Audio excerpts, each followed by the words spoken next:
जय श्री कृष्णा। ओम नमो नारायण नमः। सभी श्रोताओं को अनंत चतुर्दशी दिवस की ढेर सारी शुभकामनाएं। आज गणेश विसर्जन भी है। भक्तों, आज अनंत चतुर्दशी पर सुनी जाने वाली अनोखी कथा हम आपको सुनाएंगे, जिसके सुनने मात्र से श्री हरि की असीम कृपा प्राप्त होती है।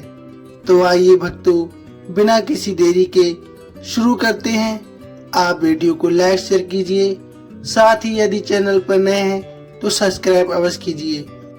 तो शुरू करते हैं। प्रेम से और श्रद्धा के साथ पूरी कथा का अनुसरण कीजिएगा। भगवान आप पर असीम कृपा अवश्य बनाएंगे। एक बार महाराज युधिष्ठिर ने एक यज्ञ का आरंभ किया। उस समय यज्ञ मंडप का निर्माण सुंदर तो था ही, अद्भुत भी था। वह यज्ञ मंडप इतना मनोरम था कि जल व थल की भिन्नता प्रतीत ही नहीं होती थी। जल में स्थल तथा स्थल में जल की भांति प्रतीत होती थी। बहुत सावधानी करने पर भी बहुत से व्यक्ति उस अद्भुत मंडप में धोखा खा चुके थे। एक बार कहीं से टहलते टहलते दुर्योधन भी उस यज्ञ मंडप में आ गया और एक तालाब को स्थल समझ उसमें गिर गया। तब वहां लोगों ने उसका काफी उपहास किया। इससे दुर्योधन चिढ़ गया। यह बात उसके हृदय में बाण के समान लगी। उसके मन में द्वेष उत्पन्न हो गया और उसने पांडवों से बदला लेने की ठान ली। उसके मस्तिष्क में उस अपमान का बदला लेने के लिए विचार उपजने लगे। उसने पांडवों से बदला लेने के लिए एक क्रीड़ा में उन्हें हरा दिया और अपमान का बदला लेने की सोची। उसने पांडवों को जुए में पराजित कर दिया। पराजित होने पर प्रतिज्ञा अनुसार पांडवों को 12 वर्ष के लिए वनवास भोगना पड़ा। वन में रहते हुए पांडव अनेक कष्ट सहते रहे। एक दिन भगवान श्री कृष्ण जब मिलने आए, तब युधिष्ठिर ने उनसे अपना दुख कहा और दुख दूर करने का उपाय भी पूछा।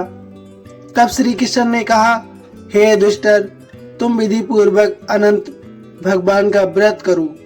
इससे तुम्हारा सारा संकट अवश्य दूर हो जाएगा और तुम्हारा खोया राज भी पुनः प्राप्त हो जाएगा। श्री कृष्ण ने उन्हें एक अनंत चतुर्दशी की अद्भुत कथा सुनाई।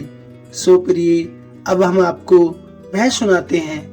प्राचीन काल में सुमंत नाम का एक नेक तपस्वी ब्राह्मण था। उसकी पत्नी का नाम दीक्षा था। उसकी एक परम सुंदरी, धर्मपरायण तथा ज्योतिर्मय कन्या भी थी, जिसका नाम सुशीला था। सुशीला जब बड़ी हुई तो उसकी माता दीक्षा की मृत्यु हो गई। पत्नी के मरने के बाद सुमंत ने कर्कशा नामक स्त्री से दूसरा विवाह कर लिया। सुशीला का विवाह ब्राह्मण सुमंत ने कौंडिन्य ऋषि के साथ कर दिया। विदाई में कुछ देने की बात पर कर्कशा ने दामाद को कुछ ईंटें और पत्थरों के टुकड़े बांध कर दे दिए। कौंडिन्य ऋषि दुखी हो अपनी पत्नी को लेकर अपने आश्रम की ओर चल दिए, परंतु रास्ते में ही रात हो गई। वे नदी के तट पर संध्या करने लगे। सुशीला ने देखा वहां पर बहुत सी स्त्रियां सुंदर वस्त्र धारण कर किसी देवता की पूजा कर रही हैं। सुशीला ने उनसे पूछा कि आप किसका व्रत कर रही हैं?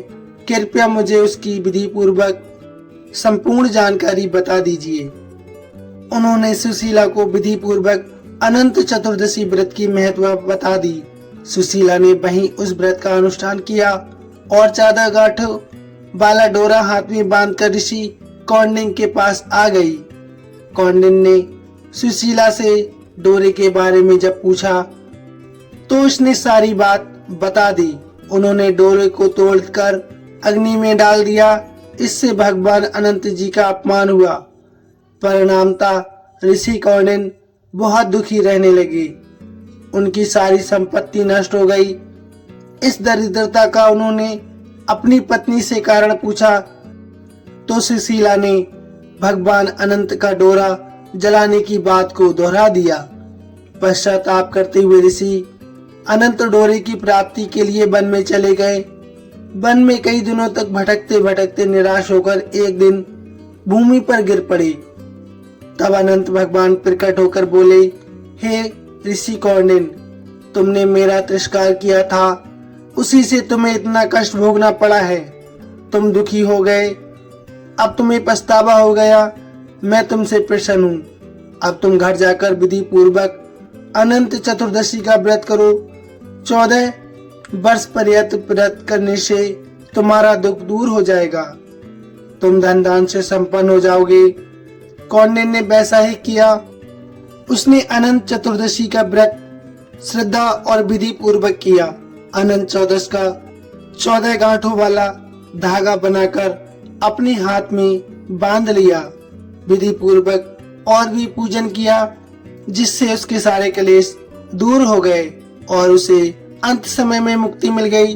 श्री कृष्ण की आज्ञा से युधिष्ठिर ने भी अनंत भगवान का व्रत किया, जिसके प्रभाव से पांडव महाभारत के युद्ध में विजयी हो गए और चिरकाल तक राज करते हुए मोक्ष को प्राप्त हो गए। श्री कृष्ण कहते हैं, भक्ति भाव से जो भी भक्त सच्ची श्रद्धा और निष्ठा के साथ हमारी उपासना करता है, हम उसको अवश्य ही कल्याणकारी बनाते हैं। आपको कथा कैसी लगी, प्लीज अपने विचार को जरूर साझा कीजिए। धन्यवाद। जय श्री कृष्ण।